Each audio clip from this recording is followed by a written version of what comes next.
iglesia, es lo que va a producir verdadero fruto para la vida de la iglesia, que es lo que estamos buscando. No estamos avanzando agendas de denominaciones o personales, sino que lo que queremos es ser parte del propósito que Dios tuvo para su iglesia. Y entonces necesitamos establecer este principio.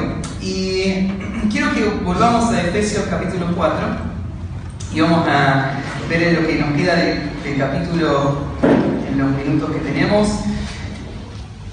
Y en la sesión anterior dijimos que la santificación para el creyente es su mandato y debe ocuparse en esto de forma diligente. Y solemos reconocer que bíblicamente hay tres enemigos que señalamos que son los enemigos del creyente, y es Satanás, el mundo y la carne. La santificación, creo que podríamos pensar que de los tres enemigos tiene que ver principalmente con el último de los enemigos, es la lucha con la carne.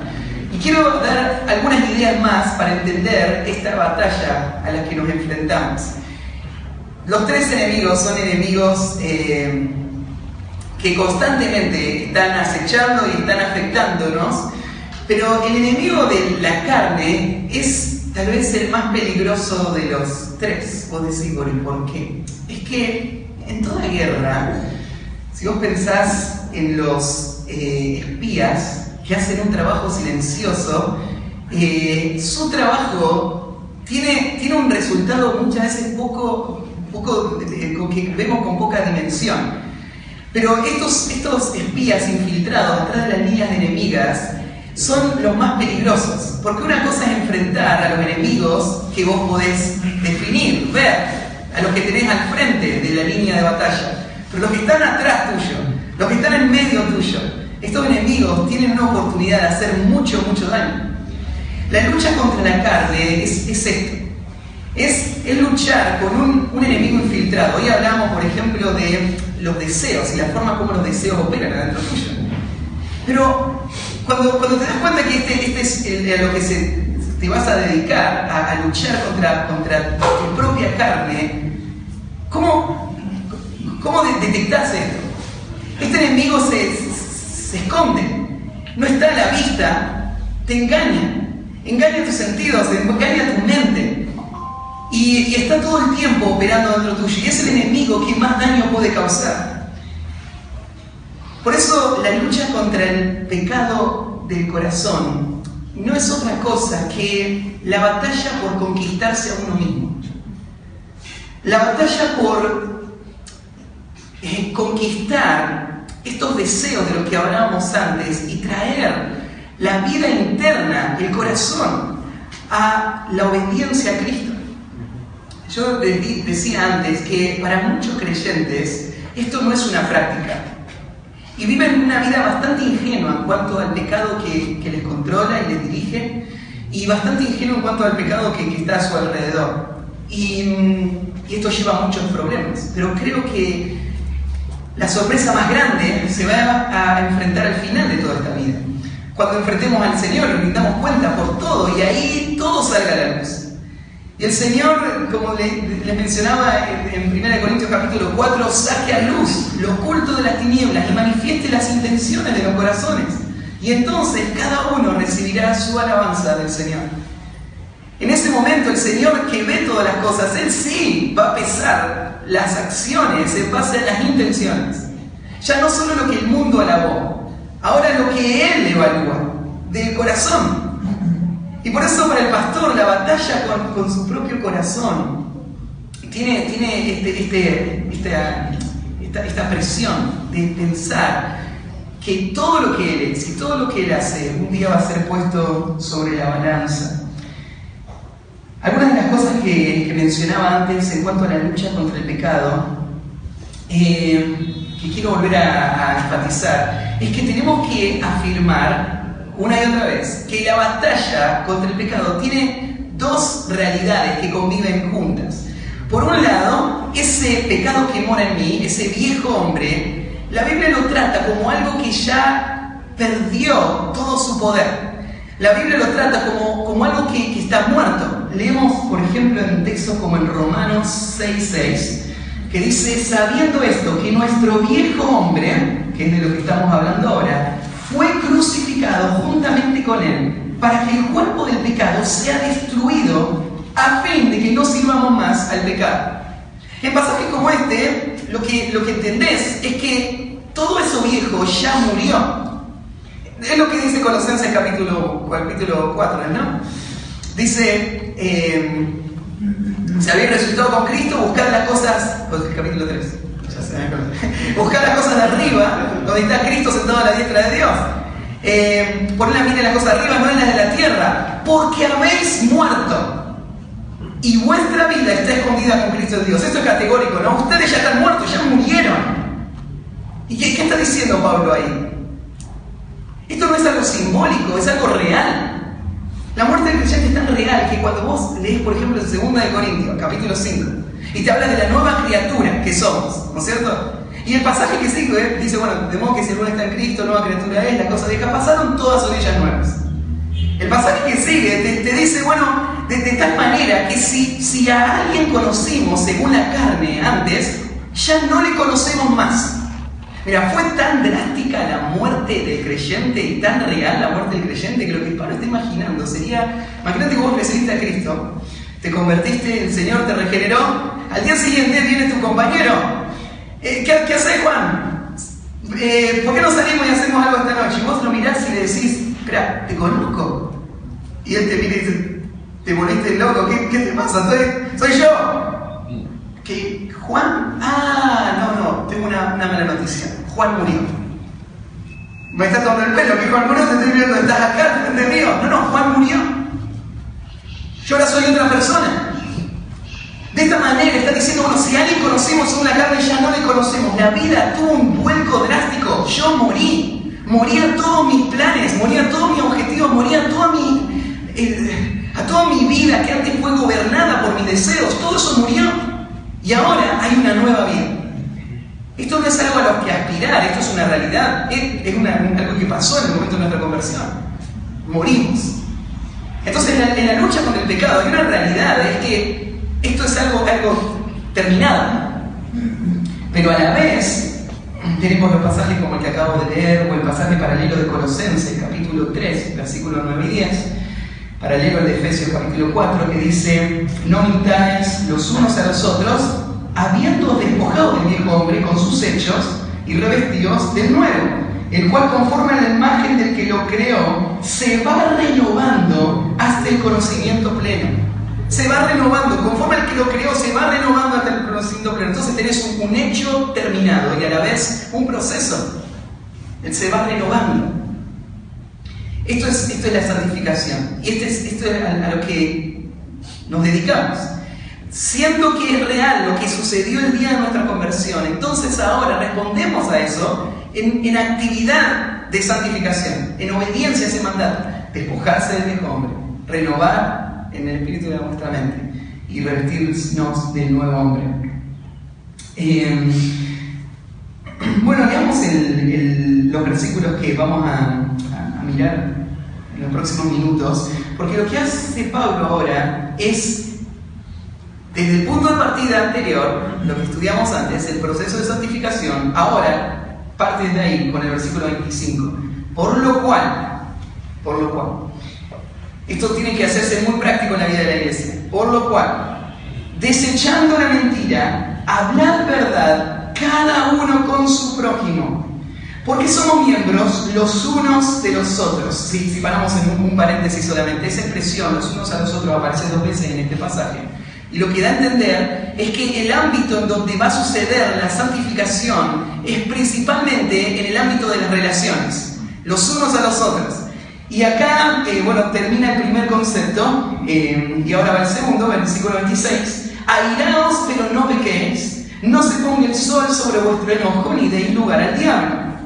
El que hurtaba, no hurte más, sino trabaje haciendo con su mano lo que es bueno, para que tenga que compartir con el que padece necesidad. Ninguna palabra corrompida salga de vuestra boca, sino la que sea buena para la necesaria edificación, a fin de dar gracia a los oyentes. Y no contristéis al Espíritu Santo de Dios, con el cual fuisteis sellados para el día de la redención. Quítese de vosotros toda amargura, enojo, ira, gritería y maledicencia y toda malicia. Antes bien, sed benignos unos con otros, misericordiosos, perdonándoos unos a otros, como Dios también os perdonó a vosotros en Cristo. Si ustedes notaron, son varios los temas que Pablo trata acá. ¿Y qué tienen en común todos estos temas? Tienen en común el proceso de cambio, tienen en común el patrón, despojarse, o sea, hay algo que sacar, hay algo que tengo que pensar y hay algo que tengo que hacer. Y esto va a transformar la vida de la iglesia en la vida práctica, en la forma en la que las relaciones se dan dentro de la vida de la iglesia. Así que miremoslo, porque este es el patrón, esto es lo que tiene que cambiar en nuestras iglesias. Así es como tenemos que pastorear a las personas que el Señor nos ha dado para cuidar. Y el versículo 25 entonces da el primer ejemplo de la forma en la que las relaciones deben reflejar la santificación, y es: las relaciones en la iglesia deben construirse sobre la honestidad y no el engaño. Deben construirse sobre la honestidad y no el engaño. Bueno, bastante directo es el texto. Desechando la mentira, ahí está, despojarse del viejo hombre. Hablar verdad cada uno de vosotros, este es el revestirse, porque somos miembros los unos de los otros. Este es el pensamiento, el criterio que da sentido, es la renovación del pensamiento. Ahí están los tres elementos que estábamos estudiando antes. ¿Cómo debe ser la vida de la iglesia? Bueno, la iglesia debe desechar la mentira. Pues sí, bueno, esto está fácil. Pasemos al próximo. Porque somos pastores. Los pastores no mienten, ¿no? Que tenemos que dar un poquito de definición al concepto de mentira. ¿Qué es mentira? Mentira no es solamente decir algo que no es verdadero. Porque la comunicación lo que busca es transferir algo de mi mente a la mente de otra persona. Yo quiero que la persona piense algo, y por eso le estoy diciendo lo que le estoy diciendo. Pero hay veces donde nosotros desarrollamos la habilidad de crear un concepto de la persona que es falso, sin necesariamente decir palabras que son falsas. Estoy allá en Argentina enseñando en el Centro de Capacitación Pastoral. Llega uno de los muchachos 15 minutos tarde y me dice: perdón, profesor, no pasaba el colectivo.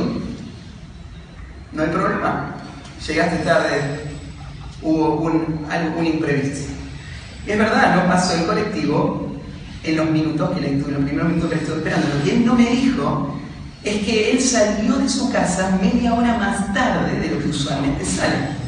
Y él estaba pensando de que si agarraba el colectivo en el momento en que llegaba, iba a llegar bien, a horario. Pero, ¿por qué no me dijo que salió más tarde de su casa? ¿Por qué me dijo que el colectivo no pasó horario? ¿Qué piensan?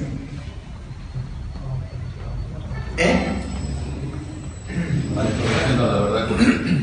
Claro, en realidad no me dijo nada que sea falso, pero él quería crear una imagen de lo que sucedió que no es completa, que no es acertada. Porque yo, ¿qué entendí? Yo entendí con lo que él me dijo que él no tuvo responsabilidad en su llegada tarde, que él fue diligente y el problema estuvo más allá de su control. Eso es lo que yo entendí y eso es lo que él quiso que yo entienda. Y lo que hizo él fue mentirme. Él me mintió de esta manera, ¿sí? Y esa mentira, esta mentira, como cualquier otra mentira, porque lo que estamos haciendo es deformar la verdad. Dios odia la mentira, porque Él es verdad en esencia. La mentira es producida desde el inicio, ¿se acuerdan? Por Satanás, el padre de las mentiras. La mentira refleja la naturaleza del diablo, jamás la de Dios. Dice: Dios no miente. Dios tendría la capacidad de crear una impresión que sea falsa. Imagínate si Dios nos hablaría de esa manera. Si el vocabulario de Dios no sería directo, comprensible y confiable, tal como nosotros lo percibimos. ¿Cómo vivimos nuestra vida? ¿Qué significan los textos? ¿Cómo podemos tener garantía de nuestra propia salvación, de la vida espiritual? De nada, pero gracias a Dios que dice Hebreos que Dios no miente. Y como Dios no miente, es absolutamente confiable en todos sus aspectos. Esta es la vida que Dios demanda de todos nosotros. Pero nosotros nos volvimos expertos en manipular y usar la verdad a nuestra conveniencia. Y sin darnos cuenta, convivimos con la mentira.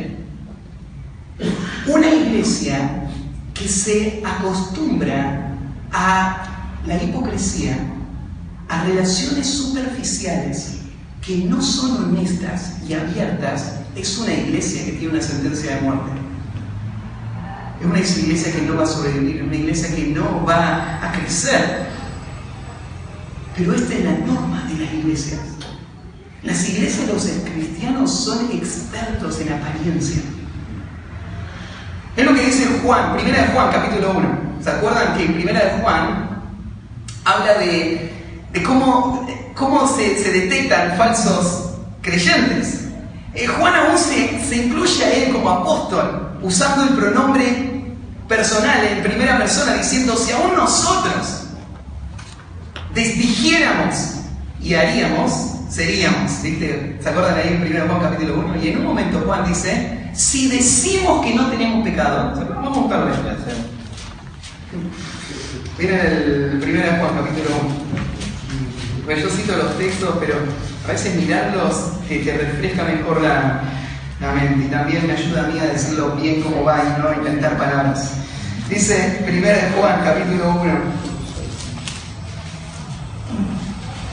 versículo 8. Si decimos que no tenemos pecado, nos engañamos a nosotros mismos y la verdad no está en nosotros.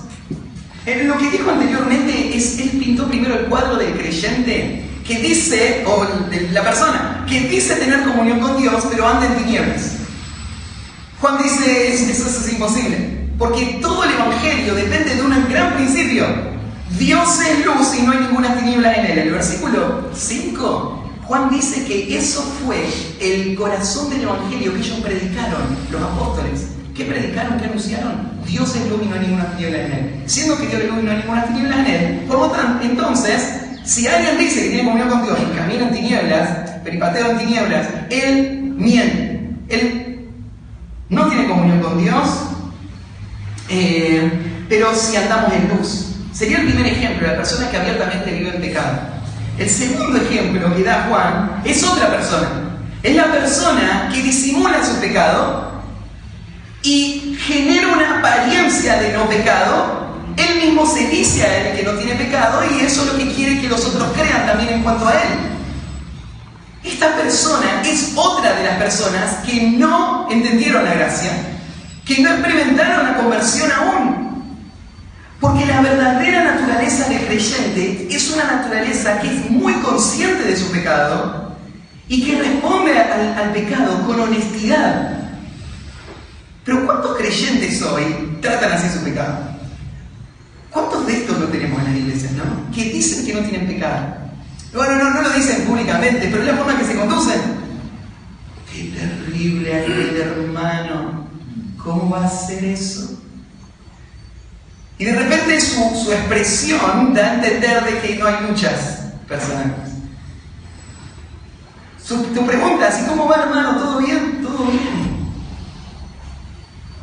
Y la iglesia se acostumbra a vivir una vida no solo superficial, pero engañosa, donde la apariencia que representan no es la realidad del corazón. Hermanos, tenemos que sacarnos la mentira. Para el mundo, lo que éramos antes de Cristo era eso, ¿no? Eso es todo lo que el mundo busca, apariencia, eso es lo que importa. Pero para el creyente, nos debemos despojar de viejo hombre. La apariencia no es lo que importa ahora, es la realidad, es la santificación, es la victoria sobre el pecado. Eso es lo que importa, no es cómo los demás me perciben, es cómo estoy delante de Dios. Para llevar gloria a Dios, como hablábamos antes. Entonces, desechemos la mentira. Y desechando la mentira, hablad verdad. Fíjate que, bueno, si seguimos el patrón como lo dio Pablo primero, en el capítulo 4, era: sacarse el viejo hombre, dejar las formas del mundo en el que veníamos, olvidarnos y dejar a un lado este juego de apariencias y vivir vidas honestas. Después dice, y hablar verdad cada uno con su prójimo. Con lo que tengo que reemplazarlo no es solamente con no mentir. No sería suficiente no mentir. Porque mi problema es que el pecado de mi corazón me retrae, me retiene para que yo no sea honesto. No sería suficiente para vencer ese pecado dejar de mentir. Lo que tengo que hacer es hablar la verdad. Esto es algo activo, no es pasivo. Hablar la verdad es tomar la iniciativa para hablar lo que es verdadero. Entonces, cuando vemos esto suceder, no sé cómo ustedes lo viven en la vida de la iglesia, pero en mi ministerio pastoral me genera una luz de alarma cuando yo veo esto en la vida de algunos de los miembros de la iglesia. Cuando veo que este caparazón de apariencia se va generando y se vuelve inaccesible, que vos tratás de penetrar por todos lados, haces todas las preguntas posibles y no podés penetrar. Tiene un escudo protector, pero que no puedes penetrar, vos sentís olor a podrido. Hay algo que no está bien, pero la persona no te da acceso por ningún lado. Esto es algo muy serio, es algo que va a afectar gravemente a la vida de la persona. El Señor acá dice, hablar verdad cada uno con su prójimo. ¿Por qué? Porque somos miembros los unos de los otros. Acá está la renovación de la mente. ¿Por qué vivía en la hipocresía? ¿Por qué engañaba? ¿Por qué trataba de crear imágenes que no son verdaderas para mi propia conveniencia? ¿Por qué lo hago? Porque protejo mis intereses. Pero espera un poquito. Tus intereses son compartidos ahora en el pueblo de Dios. Porque somos una misma realidad, somos un solo cuerpo. Alguien dijo una vez, si el pie ve una serpiente, si el ojo ve una serpiente, ¿no le va a decir al pie? Es un solo cuerpo. Lo que le pasa a uno le pasa a todos, ¿no? Le afecta a todos. Somos un solo cuerpo. No se trata de simular, se trata de vivir una integración completa en la vida cristiana, una sinceridad completa. ¿Por qué? Porque no somos muchos, somos uno solo. Vieron cómo Pablo usa este principio y a partir de este principio la iglesia es estimulada a vivir esa vida de unidad de la que Pablo arrancó el capítulo hablando. Somos miembros los unos de los otros. Muchas veces he pensado en el pasaje de Primera de Corintios cuando se describe la cena del Señor y los problemas que había en Corinto, las divisiones que había.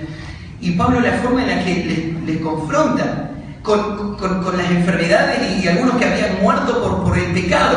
¿Y cuál era el pecado? El pecado, Pablo lo dice cuando dice, si alguno come sin discernir el cuerpo de Cristo, juicio come y bebe para sí.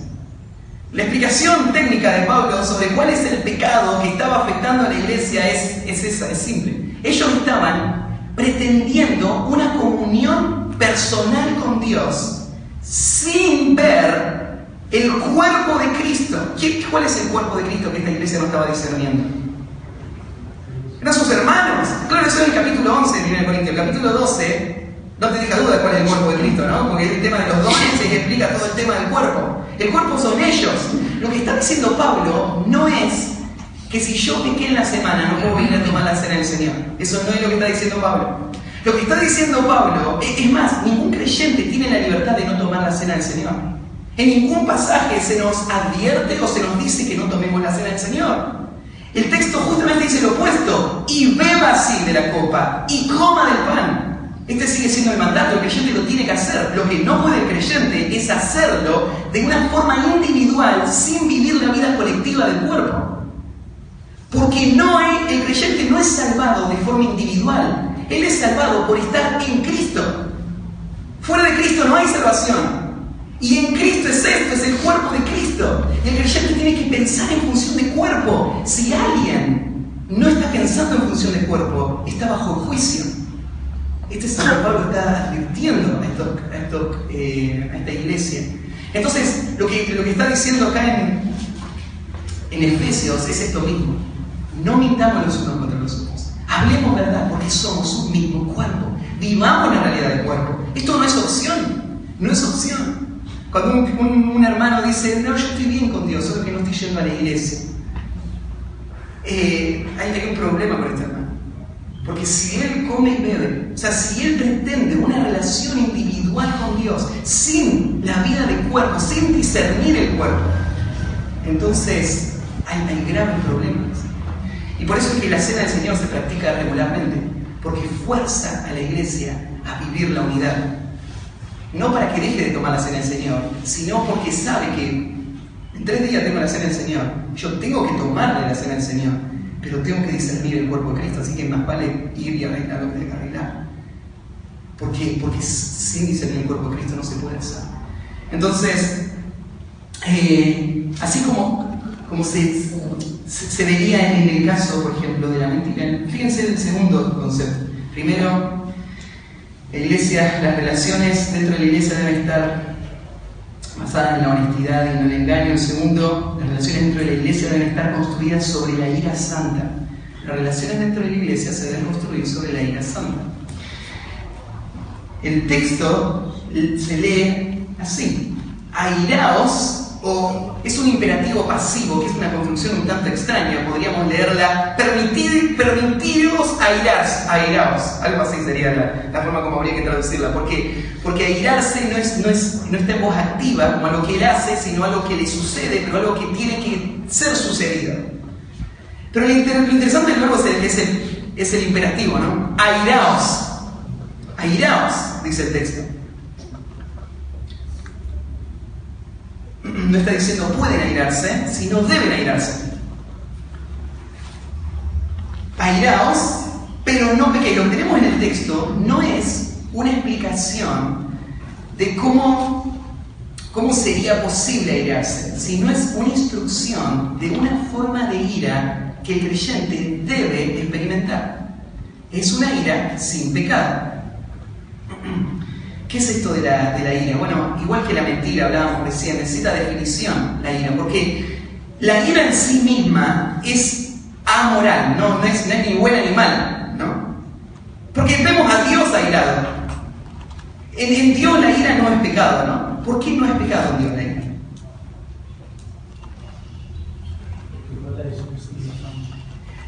¿Qué mueve la ira de Dios? Es su atributo, y es un atributo de justicia, santidad.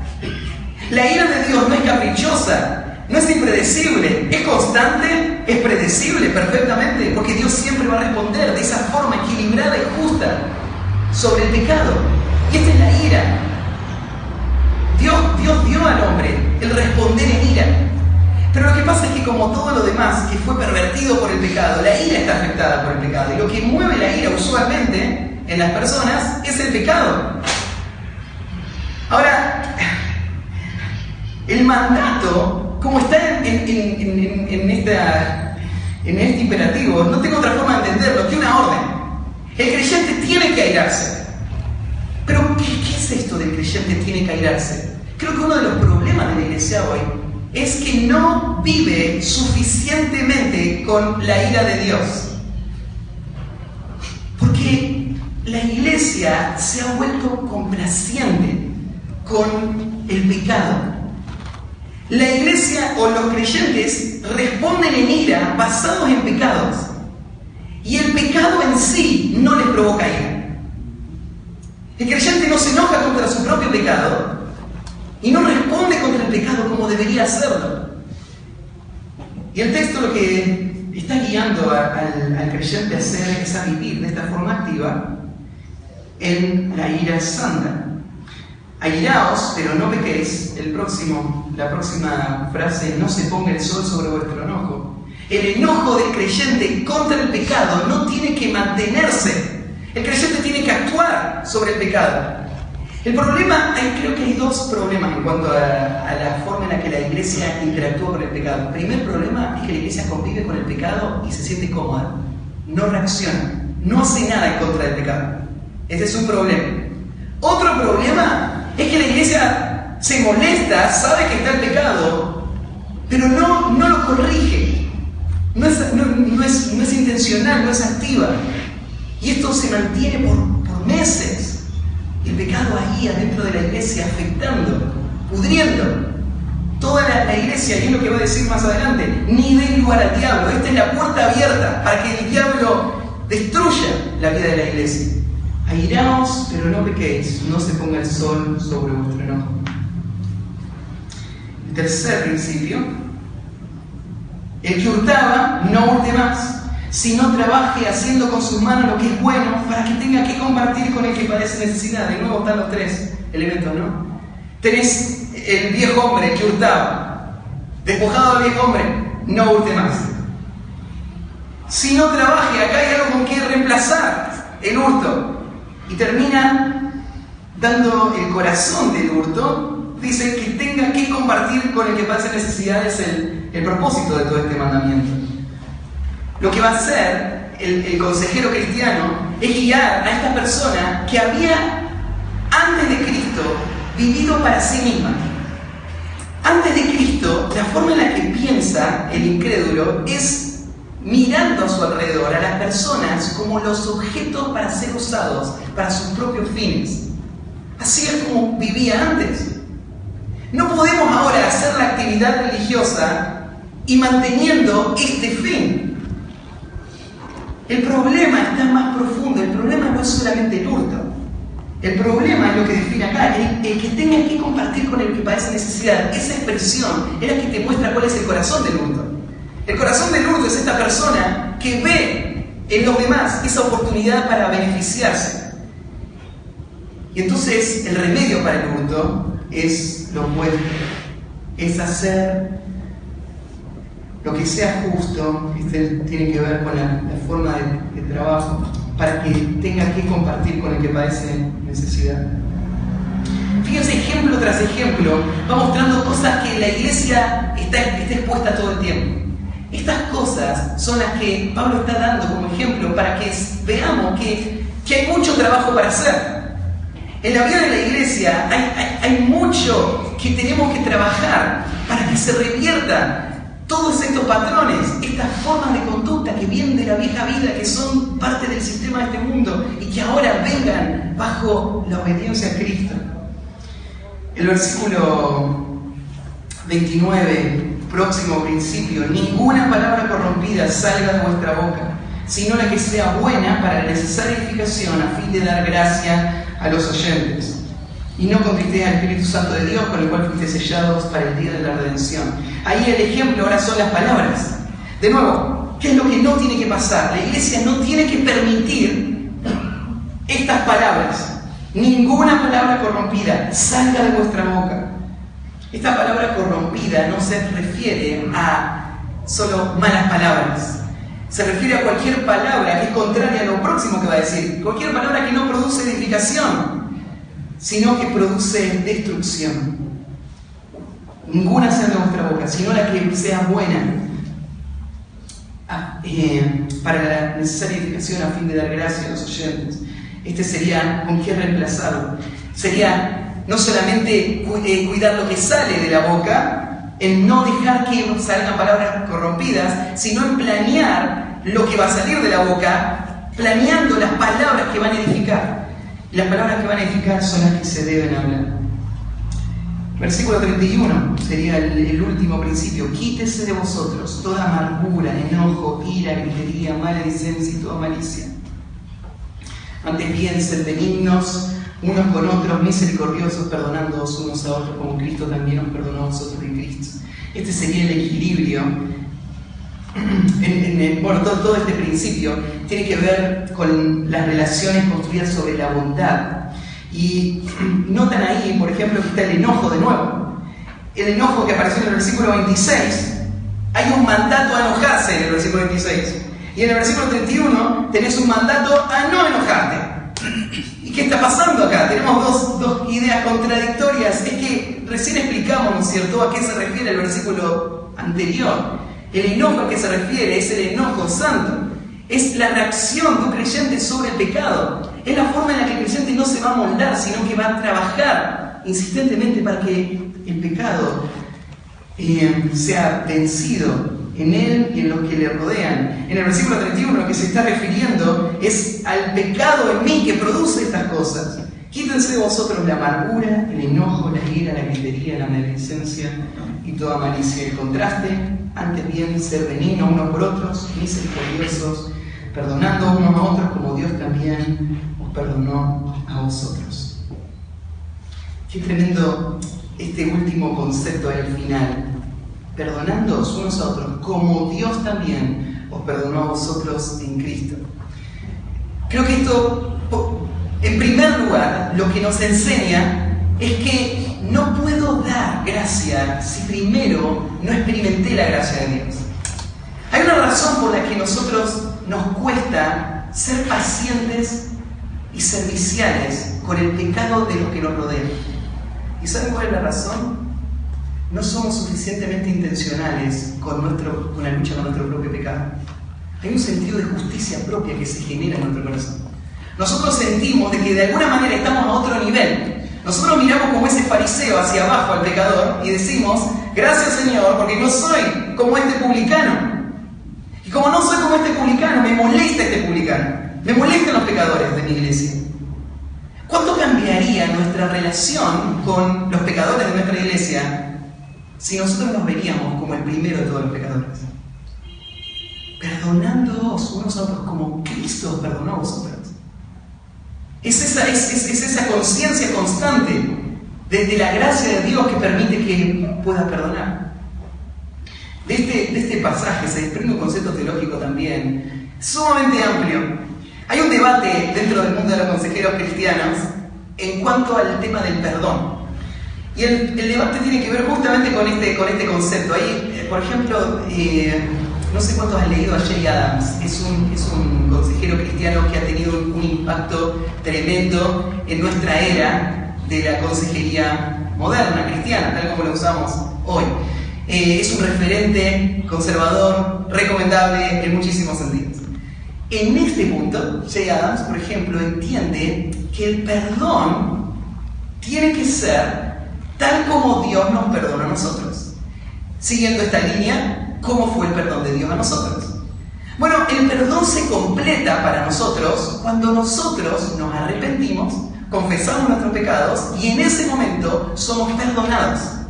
Hasta que eso no pasa, la deuda sigue estando y yo voy a ir al infierno.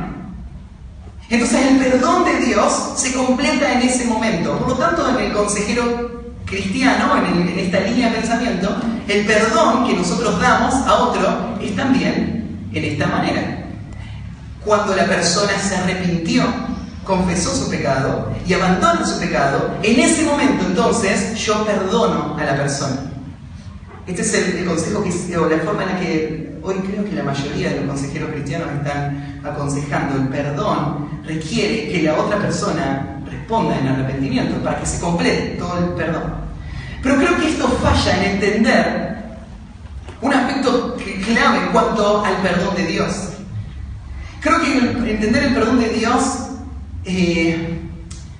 requeriría, por ejemplo, entender 2 Corintios, capítulo 5, cuando dice Pablo que Dios estaba en Cristo reconciliando consigo al mundo, no tomándoles a los hombres en cuenta sus pecados, y nos encomendó a nosotros la palabra de la reconciliación.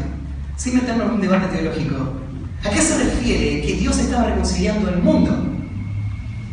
¿En qué forma el mundo es beneficiario del perdón de Dios? En el sacrificio de Cristo, el mundo es beneficiado en el sentido de que Dios, de su parte, está mostrando un favor inmerecido por el mundo, dando a su Hijo. Estaba en Cristo reconciliando consigo al mundo. Y esto demuestra la intención del perdón de Dios. La obra del perdón de Dios, claro que tuvo un aspecto que dependía solamente de Dios y no dependía de nada más. Y entendemos también que La salvación del creyente vino después de su conversión. El creyente no fue siempre salvo, ¿no? Antes éramos hijos de ira, lo mismo que los demás. Pero hubo un momento en donde la obra de Cristo se aplicó y entonces fuimos salvados. Y entonces podemos entender eso como la salvación. Pero la forma en la que Cristo nos perdonó tiene que ver con el carácter de Dios. El perdón del creyente es un perdón que es dado no basado en los méritos o en las acciones de la persona a quien voy a perdonar, sino que el creyente está basado en el Dios que me perdonó a mí. Y yo respondo de la misma manera. En Dios está basado en su propia naturaleza, en la fuente del perdón. Entonces el creyente perdona de esta manera. Pero entonces en todos estos textos, lo que hizo Pablo fue mostrar cómo el pastor, la vida de la iglesia, tiene que reflejar este proceso de santificación. Punto por punto, paso por paso, todas las áreas de nuestra vida tienen que redireccionarse de lo que fue a lo que debe ser, a lo que es hoy en Cristo, siguiendo este proceso simple. Entonces, esto es lo que tenés en mente cuando te encontrás con una situación dentro de la vida de la iglesia. Lo que vos estás tratando de hacer no es ser, por ejemplo, el árbitro de un matrimonio en guerra. Vos lo que sos el pastor de dos creyentes que están en el proceso de santificación. Lo que a vos te interesa al fin del día no es solamente armonizar la relación, lo que te interesa es guiar a cada uno en un proceso de santificación basado en la situación que trajo la oportunidad para enfrentar el pecado. Esta situación fue la que sacó a luz el pecado personal. Y entonces, ellos van a estar ahí tratando de convencerte de cómo el otro les afectó. Pero esto no tiene nada que ver con cómo el otro le afectó. Esto tiene que ver con cómo la situación permite sacar a luz sus propios pecados. Porque este es el fin del matrimonio, la santificación de cada uno. Y hacia ahí vos lo vas a direccionar. La persona no te va a dirigir con su agenda, vos vas a dar la agenda. Y la agenda es esta. La agenda es vencer el pecado. Y las oportunidades que Dios nos da son estas, en medio de estas situaciones que estamos viviendo. Entonces sé que son conceptos bastante generales. No sé si ahora podríamos hacer una pequeña transición y cerrar esto. Hoy lo que quise hacer es darte un panorama de las herramientas que yo uso allá en San Justo, con la iglesia, cuando me siento en la consejería. Te expliqué un poquito más o menos cómo lo hago. Las oportunidades de consejería se dan de formas diversas. Por ejemplo, vos tenés un discípulo con el que te juntás. Puede ser que estén leyendo un libro o estén haciendo algo juntos, pero ese discípulo lo que necesita es que vos le acompañes en la santificación. Y estando cerca de él vas a ver oportunidades. Y esas oportunidades tenés que aprovechar. Y lo que te aconsejo hacer es agarrar un pecado específico y ayudarle a luchar con ese pecado a través de todo este proceso hasta lograr un grado de victoria sobre este pecado. Al hacerlo, lo que empieza a suceder es que la persona se empieza a dar cuenta de cómo se vence. Y lo que él aprendió en ese pecado, ahora se aplica a todos los demás pecados. Vos le estás entrenando para vivir en la santificación. Y no solamente eso, él de repente aprende a cómo se hace con otra persona. Y vos gastaste tiempo con él, vos estuviste en la consejería, pero a la vez que estabas ayudándole a vencer el pecado, estabas entrenando a un futuro consejero. Y de repente él, sin que vos lo guíes, o a veces ser guiado, él empieza a hablar con otros. Y él tiene este criterio, y él empieza a guiar a otros por este mismo camino de santificación.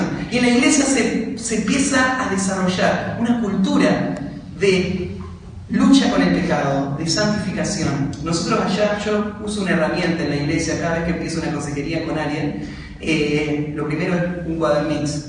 Le ponemos el título Plan de Batalla Personal, y sobre ese cuadernito empezamos a trabajar.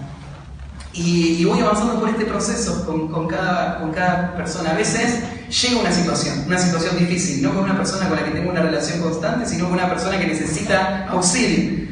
Y empiezo una relación con esta persona que no va a ser indeterminada, va a durar un tiempo hasta que logremos ciertos objetivos. En esas primeras conversaciones yo evalúo la situación de la persona, a veces puedo transferirlo a otros de los líderes con los que he trabajado, a veces yo tengo que tratar la situación y este es el camino en el que voy avanzando con las personas. Yo tengo mi propio cuadernito, yo voy llevando registros de las personas, anoto ideas claves, palabras que me dice la persona y qué es lo que estoy tratando de detectar. Mientras me está hablando la persona, yo estoy tratando de evaluar lo que hay abajo que la persona no está viendo. La situación evidente está ahí a la vista, pero hay motivaciones que el tiempo o los textos bíblicos me han ayudado a entender mejor, que me hace hacer preguntas, me hace indagar más, me hace entender mejor qué es lo que está moviendo estas acciones. Como hablábamos antes, ese es el campo donde tenemos que trabajar. Tenemos que trabajar en el campo de las intenciones. No sé, te doy un ejemplo, como pastor. ¿Te molesta que no vengan los miembros al culto, no?